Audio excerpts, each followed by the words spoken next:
how everything started for you, how you decided or how you became a professional player. Well, I think I played my very first first-person shooter tournament in 1996, playing a game called Quake 1. I ended up winning the tournament, got a free internet for a year. But then eventually, as the years went on, I kept playing tournaments and kept winning. And eventually, one of my friends told me how good I was. And I didn't really know. It was 4 years later. And basically, my friend told me there's a tournament in Dallas, Texas, and they're giving away 25 grand. And so I was like, wow, I should, check this out, I guess. And I had $500 in my bank account. And basically, I started training for the tournament. And I ended up going to Dallas, Texas with my last $500. And basically, I just wanted to see how good I was, And I found out that I was really good. And I made a little over 4 grand down there in Texas in 1999. And basically, that gave me kind of the pathway of going pro. And shortly after that, I had companies calling me to ask me to fly overseas to represent USA. And I went to Sweden in 2000, and I played against the top 12 guys in the world.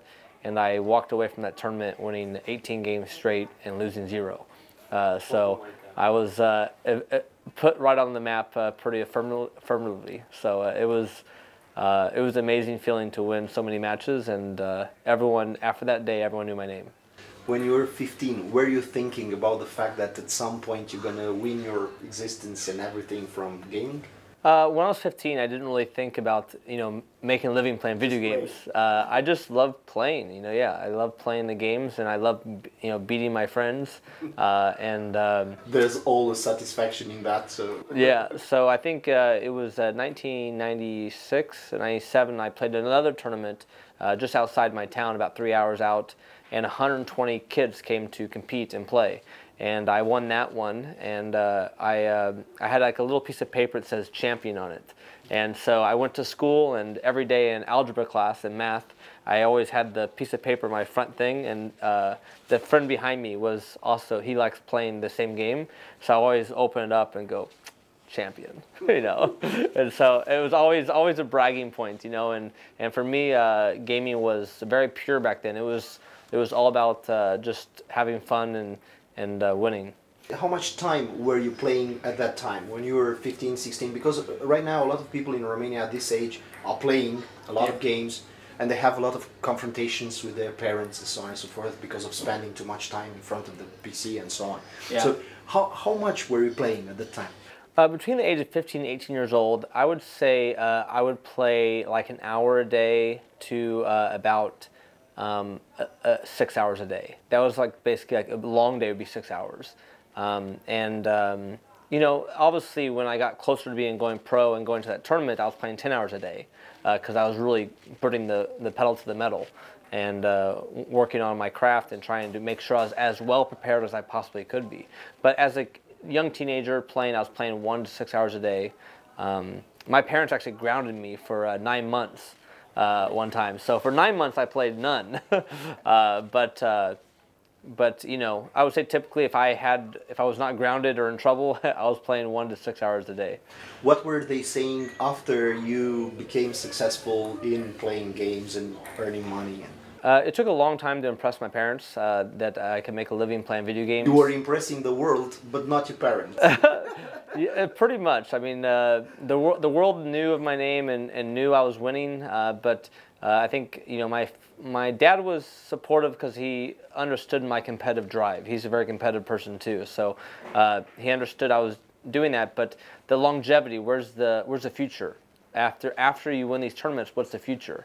And so they're always afraid that I was giving away valuable years of learning my professional career path. And then I think in 2006 I got featured on a TV show called 60 Minutes by CBS, and that basically told my story to the world. And then at that moment my parents understood. Were you doing something else in parallel with gaming, or? Eventually I did. Eventually, in parallel with playing professional gaming, in 2002, I was being featured on a show called MTV True Life, I'm a Gamer, and I I finally realized people knew who I was. I actually thought it was crazy that anyone would care about me playing the games. I mean, the people on the internet, they're like, okay, it's cool. You know, the people on the internet loved it, but like that was it. You know, I go to school, I go, you know, whatever. You know, I wasn't going to school anymore, but like, you know, out in the real world, no one knows who I am. You know, but on the internet, you know, my nickname Fatality is very famous. And a friend of mine told me how famous I was, and I was like, that's really awesome. I mean, it's awesome, but it's weird, you know.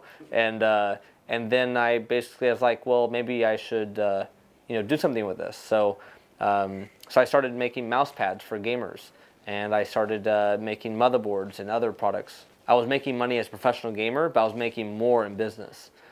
So it was really amazing ride to be in this unique position where I could make a very nice living as a professional gamer, but make even a better living selling products for gamers. What about your favorite games? Which were your favorite games and the games you think you were best in them? Well, I mean, my favorite games are first-person shooters. You know, anything involving me shooting a gun in a virtual world that, you know, is my specialty. I'm a world champion at 5 different games, and they're all shooting games. And so it's Counter-Strike? Yeah, so the games I've played is like, you know, Quake 1 was my first love, but the first time I became a world champion was in Quake 3 Arena. And then it eventually evolved to Unreal Tournament 2003, Alien vs. Predator 2, Doom 3, and then eventually Painkiller. And actually for me, Painkiller was probably one of the most fun games I've ever played, just because of I was actually an underdog during the season because I came in the game kind of late, but was traveling to all the different countries to compete against the best players over a long period of time.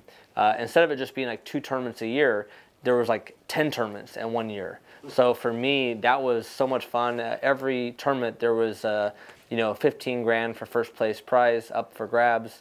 And then at the finals was 150 grand, which I won, taking home a little over 231 grand in 2005, just playing video games. A lot of people were talking lately about the link between shooters and what's happening sometimes in the streets. I think the link between, you know, I've been asked this question a million times, the link between like me playing a shooter game and then the violence that goes on in the world. Mm-hmm. You know, it's, you know, I've never had a problem with this. You know, it's never been an urge for me personally. But you know, I think, you know, what's happening is that, you know, there's a lot of factors. It could be bullying at school. It could be bad parenting. It could be, you know, why is there a gun left in a position where a kid can get a hold of it? So there's a lot of other factors that kind of lead to all these things. But you know, as a gamer, I mean, all the people I play games with, I mean, we're all pretty happy-go-lucky people. We're very competitive, but we're just we're out there to win, you know. And so my foresight and, you know, the violence and from coming from games and whatnot, I think there's a much deeper problem that, you know, even I don't fully understand. Okay, what about you played a lot of, let's say right now, traditional shooters. What about, how do you see the gaming right now? Because there was an invasion in the recent years of this battle royale thing, yeah. Fortnite, PUBG, yeah. and so on. And people are jumping into it and doing huge audiences and, yeah. and so on and so forth. How do you perceive them compared to the shooters we are used to? Well, I think PUBG and Fortnite hit a perfect spot in the gaming space. You know, right now they're doing a lot of tournaments in squads, which is 4-man teams. I would love to see 2-man teams or even 1-man teams. I think it would be way more interesting to watch an individual and watch his story till he gets to the final. I think that's much more interesting to study one person. I think for TV it's too hard to cover mass amount of people. But if you cover a story of one person, it's like when you watch, you know, if you watch golf, you're watching one person. If you're watching tennis, you're watching one person, you know, and you can follow the story and you know that person, how he ticks, what's in his heart, you know, like you can, you know, how did he get to this point in the game. So I think Battle Royale actually shows a story, and that story could be very easily consumed on TV. So when I'm playing, you know, in my past when I played, you know, my deathmatch 1v1 games, it was also very easy to understand because there's this arena style fighting going on. But you look at games like Counter-Strike and you know, other team-based games, there's just too many characters on the screen at one time. Sometimes it's really hard to consume from home. So how it's gonna change the esports stage? Because okay, we produced CS:GO tournaments and so on, and the paradigm is completely different. So how the esports stage is gonna be changed by this kind of? Well, it's like if if you watch like a poker tournament and or like a golf tournament, who makes the cut? Who's out now?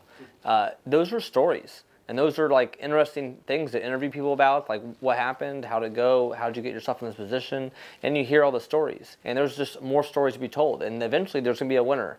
I just think there's opportunity naturally in Battle Royale to tell a story, and I think in the end of the day, like, we all want to be told stories, and we want to see how he got there and how he did it.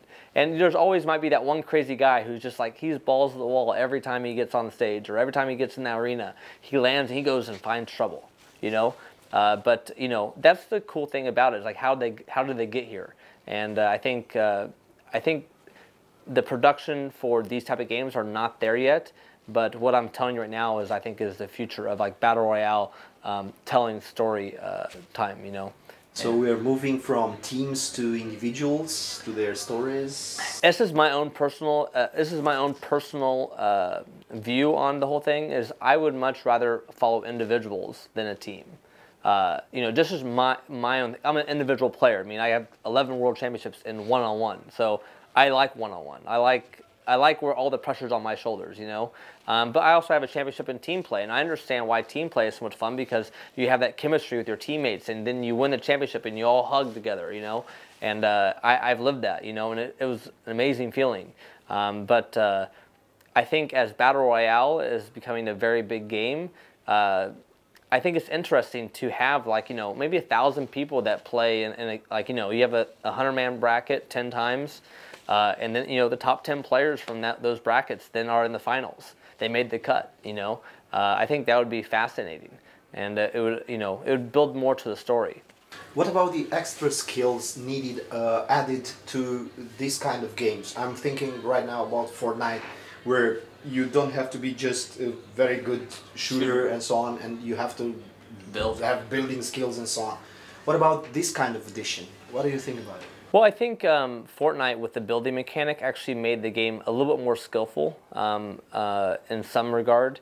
I'm a PUBG fan, so so I play PUBG too. So I think it allowed for to get shot in the back. When I'm playing PUBG and I'm running down the field, or I get shot and I get killed from like a different angle, I can't build a wall to like slow down the attack. Whereas in Fortnite, I can slow down the attack and kill people more frequently. I love both games. I think both games have their charm. But there's no real difference between the two of them, really. I mean, but like, I feel like the more, I like PUBG a ton because it's more realistic. But Fortnite also offers kind of an arena-style play where it's very acrobatic and crazy stuff's going on. As long as the viewer can understand what's going on, then it's fine. But if they don't get it, then they just don't get it, What about the difference in the graphics? Because I've seen right now, when PUBG first emerged, I was amazed by the level of realism, and that's what I was looking for years in a game, Yeah. And very soon after came Fortnite with that childish graphics and so on. What about this diverging trends? Because I really don't understand them. It's so, Fortnite is so 1990s in terms of finishing and polish. Yeah. Well, I think when you look at the different games of PUBG versus Fortnite, I mean, they're completely two different games. One's very realistic and one's like very cartoony. And they almost cater to different demographics. But just like when you look at like League of Legends versus Dota 2, League of Legends is more cartoony, League of Legends is more realistic. I would almost do the comparison, the same thing for PUBG and Fortnite. It just depends on what the flavor of taste you like,